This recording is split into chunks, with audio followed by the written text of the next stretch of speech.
کیا تم یہ خیال کرتے ہو کہ یوں ہی بہشت میں داخل ہو جاؤ گے؟ اور ابھی تم کو پہلے لوگوں کی سی مشکلیں تو پیش آئی ہی نہیں.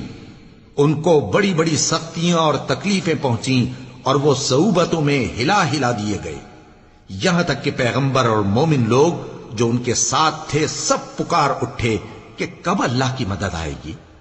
دیکھو اللہ کی مدد ان قریب آیا چاہتی ہے. اے نبی، لوگ تم سے پوچھتے ہیں کہ اللہ کی راہ میں کس طرح کا مال خرچ کریں. کہہ دو کہ جو چاہو خرچ کرو، لیکن جو مال خرچ کرنا چاہو وہ درجہ بدرجہ اہل استحقاق یعنی ماں باپ کو اور قریب کے رشتہ داروں کو اور یتیموں کو اور محتاجوں کو اور مسافروں کو سب کو دو، اور جو بھلائی تم کرو گے اللہ اس کو جانتا ہے. مسلمانوں، تم پر اللہ کے رستے میں لڑنا فرض کر دیا گیا ہے، اور وہ تمہیں ناگوار تو ہوگا، مگر عجب نہیں کہ ایک چیز تم کو بری لگے اور وہ تمہارے حق میں بھلی ہو، اور عجب نہیں کہ ایک چیز تم کو بھلی لگے اور وہ تمہارے لیے مضر ہو. اور ان باتوں کو اللہ ہی بہتر جانتا ہے اور تم نہیں جانتے.